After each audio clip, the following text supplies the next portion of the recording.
Desperation often comes from a place of fear. Fear of loss, failure, or uncertainty. When you're desperate, your actions carry an anxious energy that can distort the outcome you're seeking. It's like trying to paint a masterpiece with a troubling end. Even the best intentions can produce a shaky result. Have you ever felt like the other you try to make things work, the other it actually fails to make things happen? That you're gripping so tightly that everything else slips right through your fingers. Today, I want to talk about something I've learned. The power of acting less and how it can completely transform the way you approach life, your goals, and even yourself. Desperation often comes from one place: the need for control. Whether that's in relationship, career, or the day-to-day tasks, we believe that the harder we try, the more we can force the outcome. But the truth is, we don't have as much control as we think we do. When we act out of desperation, it actually works against us. It's like an artist trying to paint a masterful picture, a masterful painting. I don't know if you can paint a masterful picture, but a masterful painting.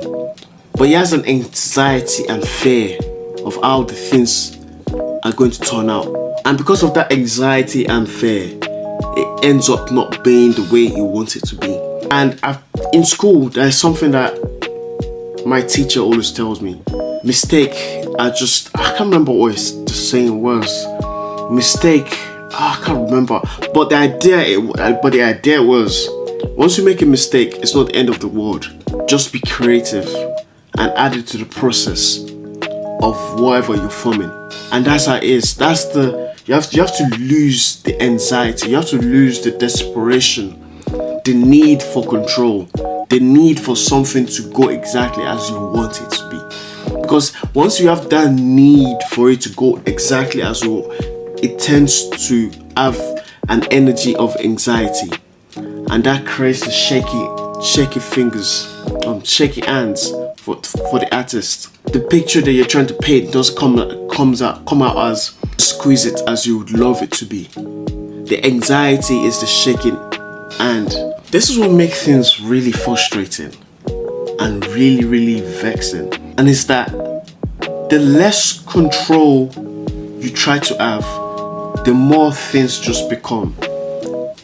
Like, you have to be able to work towards something without expecting a certain result from it.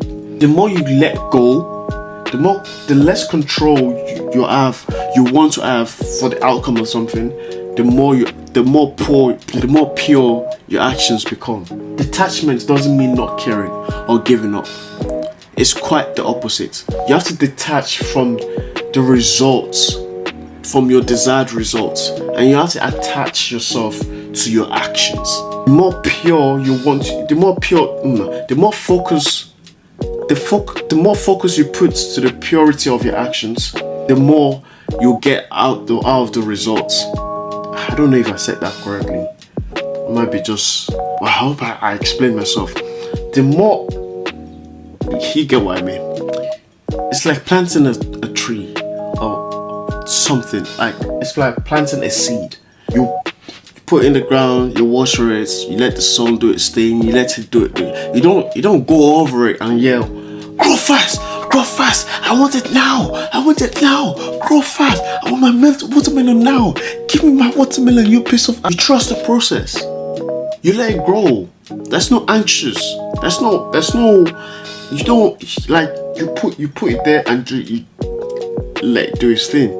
You come back, you water it if you have to, you check on it to make sure pesticides are. That's just the way life should be, I think. Or relationship. You trust the process. And that's the same thing with hearts as well. You have to trust the process. You have to believe that the effort that you're putting in, you're going to see the reward afterwards.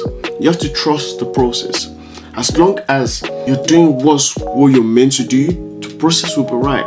And it might not come at the right time it might not come at the time that you want it to come, but it will always come.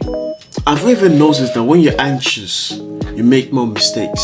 And I believe it's because the energy you put out there isn't pure, isn't just what you want to do, there's fear and all these things in it, mixed in it. And when it comes back, it comes back the same. It comes back times 2. You tend to make more mistakes. You tend to realize that the worst times to make a decision is when you're afraid of something, or when you're anxious for something to happen. And that's how most people get you. They don't want you to think. They want to put dopamine in your head. It's like the best way for someone to make you do something that you don't really want to know or do is to make sure you don't think.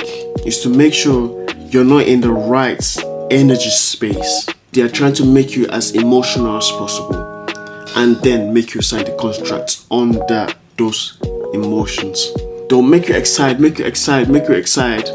Then they'll say, "Oh, right, let's sign this." That's when you shouldn't sign the contract. That's when you shouldn't make those decisions. You shouldn't make the decision out of the anxiousness of wanting something specific to happen. You should want your energy to be pure enough, and then leave the outcome for wherever it's going to be. And that's truly trusting the process. And it's difficult.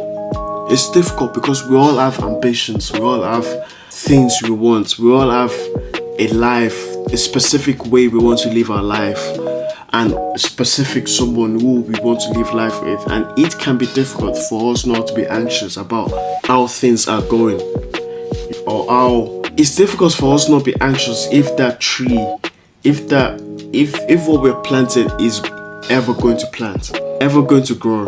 And I don't know, I don't understand why that is, but I suppose that's just human nature. Think of it as when you're cooking a meal.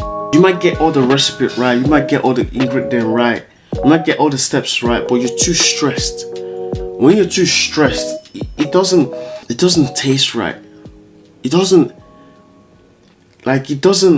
There's something called, I don't know if you guys have had grandmothers. Once they cook a meal with joy, it's almost like you can feel it. You can feel the energy. You can feel like it's the same ingredient. It's the same. You can just feel like this food was made with joy. This food was made with joy. You can just tell. And there's this. You can search it up. You can search up after watching this video. But there's this scientific study that was done that, well, if you say thank you to water, and you crystallize it, you freeze it, it creates a beautiful pattern. That's the energy of the words. I'm saying, and that's just to water.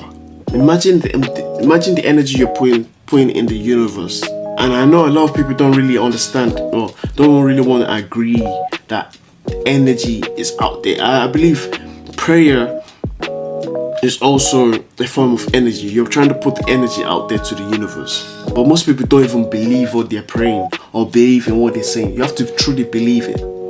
That's why if you believe that there's nothing you can do, if you believe that you're stupid, or you truly believe it, it's going to come back to you. It is, because that's your anxious energy. That's your energy. No matter how much good you are at cooking, I'm saying, no matter how much you follow the steps, step by step. But if you're too anxious about the outcome, it won't come out right. The taste might be there, but it won't come